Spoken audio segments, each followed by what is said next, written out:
Fenari here for Brewbound.com, and we're at the 2013 Craft Brewers Conference in Washington, D.C. I have JB Shireman, the Vice President of First Beverage Group, joining me today. JB, thank you. Thanks for having me. It's been a good time. Well, it's great seeing you around the show. I know that many in the space look to you for advice and sort of the whispering about the industry. So thank you for agreeing to join me on camera today. Absolutely. Well, we try and help people avoid a few of the landmines I've stepped on in my life before, and we have a pretty experienced group of people at First Beverage. Been around for a while and seen a few things, seen a few changes. So I'm coming up on 27 years in the industry in this May, so seen a few things come and go. Well, speaking of being in the industry for 27 years, what sorts of things have you seen change? Not necessarily beer styles or obviously the growth, but how has the category grown up over those 27 years that you've been in the business? Oh gosh, well, there's a lot. For starters, it's the category itself is really diversified. When craft started in the beginning, people were very beholden to certain styles of beer, and there were a few pale ales and a few wheats and things like that. And I think certainly the Belgian influence, and then the wood aged beers and the sour beers. People have really gravitated away from style so much and really just gone into some very interesting creative paths, and that is now, I think, evolved and still evolving into these very interesting beers that are still very drinkable and very sessionable. And I think the category is just getting warmed up. I think it can grow a whole lot more. What do you mean by a whole lot more? Do you have a percentage that you guys are looking at? I don't think doubling is out of the realm of possibility at all. I think it could easily double.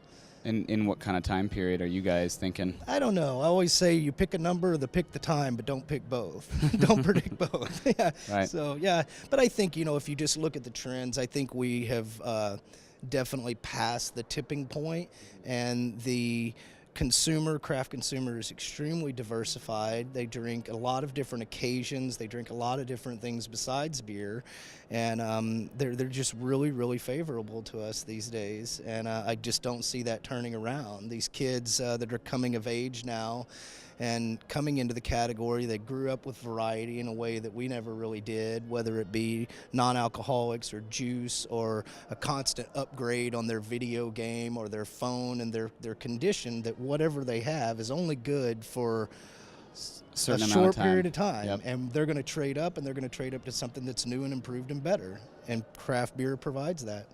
Sure.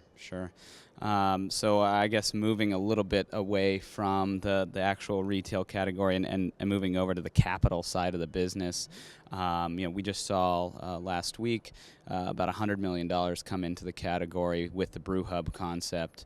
How do you guys view private equity's role in craft? Well, that's a good question. At First Beverage Group, as you know, we're a full-service financial firm. We're dedicated exclusively to the beverage space, so we keep pretty close tabs on that.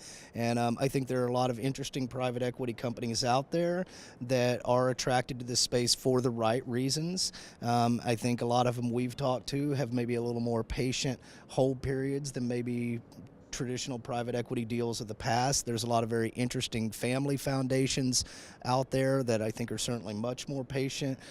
We've been in touch with a lot of strategic buyers and their interest in the category. So there's an awful lot of interest in the space, and I think it more has to do with what these founders and owners want out of the company. And through the investment banking side of our business, I've talked to a lot of people around the country, and very few of them are in this just for the money. They want to do something with their legacy and their coworkers and their people, and certainly the money's important, but they're going to get out when they decide to get out for different reasons than that. So JB, there's there was a number of deals that went down last year, but there really haven't been too many other than Goose Island or some private equity in the Schlafly or the Utah Brewers Cooperative. Why haven't we seen more deals in craft, given its growth and how much interest there is, and what can we expect for 2013? Sure. Well, I think a lot of it has to do with kind of what we talked about earlier, people being motivated to get out for some other reason other than money. So I do think people are working through those. They're very personal decisions. They're very important decisions of the people they leave behind, their legacy. Do they want to continue in this industry at all? It's just not a simple mathematical deal for them. I do think that we will see more deals come. The business is getting more competitive all the time. I don't think that's going away. If you're not fully prepared to bring your A game in all aspects, continued investments in your people, marketing, branding, then I don't think you're going to be competitive. It's just going to take a lot more. Having said that, I do think there will be a premium on deals that get done earlier in the process, because the buyers will be more eager to get a few key deals done. I think once a few key deals happen, those values may well come down as the category gets harder. A lot of issues affect that value, the margins they have with their existing wholesalers. Can they have any synergies with their new wholesaler group due to franchise laws and things like that? A lot of people may not even be able to realize the operational upside if there's not good wholesaler alignment. So there's a lot of things to look at. How many states are left? How deep's the distribution in the states that they're there? Private equity and family foundations can do a lot of things, but they don't necessarily have the synergies on the backside that a strategic buyer would bring. So there's just a lot of different factors affecting this, but I see people having more and more serious conversations about it all the time. So, And are they having these conversations as a way to look for an exit strategy, or are they more looking for some investment to continue growing their business and continue extending? It's both. I think it's both. I think people are looking at, sort of some non-traditional sources of financing to continue on and, maybe invest in their business or get a new capacity, space up and running. And there are people who decide that maybe they don't want to do this forever anymore, and they've been doing it a long time and they want to do something else. So I just think people are looking at all different options. The business is very vibrant, it's growing, and it's also extremely competitive. It's not getting any easier. It's not going to go away.